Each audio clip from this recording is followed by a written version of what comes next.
ಉತ್ತರ ಪ್ರದೇಶದ ಅಯೋಧ್ಯೆಯ ಶ್ರೀರಾಮ ಮಂದಿರದಲ್ಲಿ ಭಕ್ತರು ಸಮರ್ಪಿಸಿರುವ ಕಾಣಿಕೆ ಹಾಗೂ ನಗದು ನಿರ್ವಹಣೆಯಲ್ಲಿ ನಡೆದಿದೆ ಎನ್ನಲಾದ ಅವ್ಯವಹಾರದ ಆರೋಪಗಳ ಹಿನ್ನೆಲೆಯಲ್ಲಿ ರಾಜಾಜಿನಗರ ವಿಧಾನಸಭಾ ಕ್ಷೇತ್ರದ ಶ್ರೀರಾಮ ಮಂದಿರ ವಾರ್ಡ್ನಲ್ಲಿ ಕಾಂಗ್ರೆಸ್ ಪಕ್ಷದ ವತಿಯಿಂದ ವಿಶೇಷ ಪೂಜೆ ಸಲ್ಲಿಸಿ ಪಾರದರ್ಶಕ ತನಿಖೆಗಾಗಿ ಭಗವಂತನಲ್ಲಿ ಪ್ರಾರ್ಥಿಸಲಾಯಿತು. ಮಾಧ್ಯಮಗಳಲ್ಲಿ ವರದಿಯಾಗಿರುವಂತೆ ಸುಮಾರು 200 ಕೋಟಿಗೂ ಅಧಿಕ ಮೌಲ್ಯದ ನಗದು, ಚಿನ್ನ ಹಾಗೂ ಬೆಳ್ಳಿಯ ಅವ್ಯವಹಾರ ನಡೆದಿದೆ ಎಂಬ ಗಂಭೀರ ಆರೋಪಗಳು ಕೇಳಿಬಂದಿವೆ.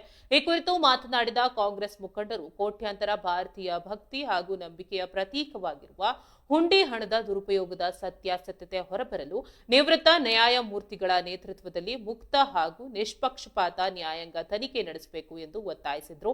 ಉತ್ತರ ಪ್ರದೇಶ ಸರ್ಕಾರ ವಿಶೇಷ ತನಿಖಾ ತಂಡ ಅಂದ್ರೆ ಎಸ್ಐಟಿ ರಚಿಸಿದ್ರು.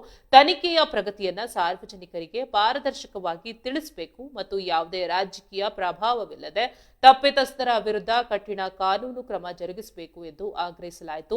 ಈ ಪ್ರತಿಭಟನಾತ್ಮಕ ಧಾರ್ಮಿಕ ಕಾರ್ಯಕ್ರಮದಲ್ಲಿ ಕೆಪಿಸಿಸಿ ಪ್ರಧಾನ ಕಾರ್ಯದರ್ಶಿ ಎಸ್ ಮನೋಹರ್, ಬಿಬಿಎಂಪಿ ಮಾಜಿ ಮಹಾಪೌರರಾದ ಶ್ರೀಮತಿ ಪದ್ಮಾವತಿ, ಮಾಜಿ ಪಾಲಿಕೆ ಸದಸ್ಯ ಕೃಷ್ಣಮೂರ್ತಿ, ಉಪವಕ್ತಾರ ಎಂಎಸ್ ಆನಂದ್ ಕುಮಾರ್, ಸುಧಾಕರ್ ರಾವ್, ಆಪಲ್ ನಾಗರಾಜ್, ಯುವ ಕಾಂಗ್ರೆಸ್ ಅಧ್ಯಕ್ಷ ಮಂಜುನಾಥ್, ಕುಶಾಲ್, ಹರವೇಗೌಡ, ರೋಹಿತ್ ರೇವಣ್ಣ ಸೇರಿದಂತೆ ಹಲವಾರು ಕಾಂಗ್ರೆಸ್ ಮುಖಂಡರು ಹಾಗೂ ಕಾರ್ಯಕರ್ತರು ಉಪಸ್ಥಿತರಿದ್ದರು.